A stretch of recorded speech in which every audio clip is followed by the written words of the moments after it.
Excellent.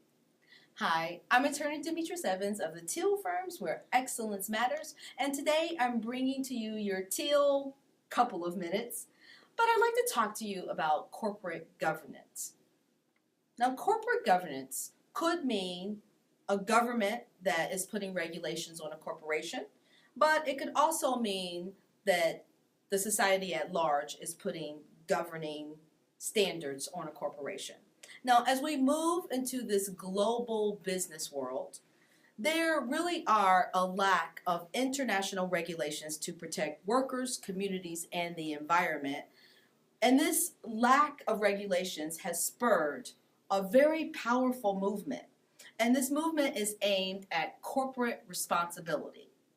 Companies such as Levi Strauss or a Walmart will have a long line of companies in their supply chains. So the product that they make may have raw materials brought from one place, may be assembled in another country by another company, and so on and so forth, as well as they have a lot of consumers and many, many more investors. Corporations like this have a great responsibility to not only pay attention to what they do and how they govern themselves, but everything that they do is watched by the consumer, the investor, as well as every one of these companies in their corporate supply chain. Even in countries where there is a well-established regulatory system and effective courts and everything, like such as the United States, you will still find that some corporations will get caught up. So here's an example. In the Louisiana Pacific Corporation, it was assessed a criminal fine of a 28-year history to the U.S. Clean Air Act. Now, this company employs 13,000 people in the U.S., Canada, and Ireland, and it has $2.5 billion in sales.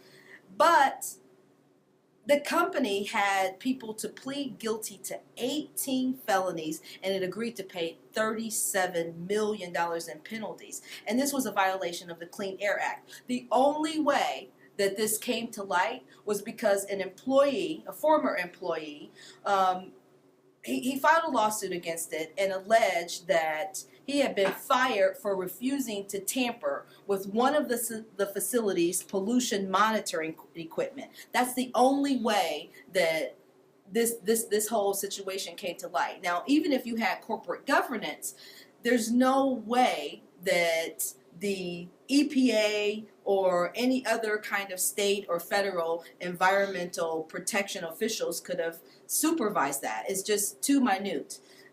So what's the answer, you might say? The answer could lie in having a code of corporate conduct. And you might say, what's a code of corporate conduct?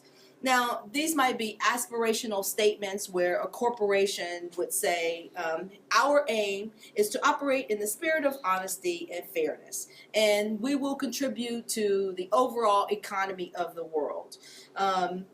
Or something like, we choose to obey the law and not to cheat. Now, those are great starts, and they might sound like they're a little bit flowery or mushy, but sometimes they actually work. Like in 1999, the United Nations asked corporations to sign a self-reporting and voluntary global compact. This global compact they asked them to adhere to 9 widely accepted UN principles of human rights and labor standards. The good thing is they are supposed to report on their own, but there's also the world community that has access to their global compact contracts and can keep them accountable. So you have public accountability.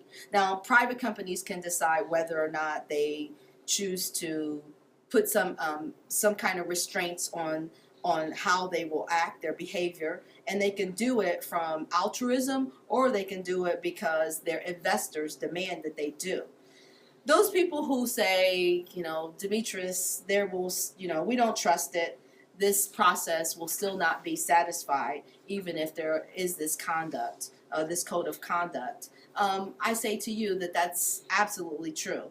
But we cannot continue in the way that we've been going We have to, as a corporate world or a world that has more and more companies beginning and evolving and going global, we have to take responsibility that we make sure there are standards, specific standards, to keep our world alive, to keep our environment healthy, and just to make sure we're here for the next generation. So as a part of TEIL Firms, we are encouraging you to make sure in your companies that you have a code of conduct, that you follow it, and that you continue to create a better, a cleaner, and a healthier world.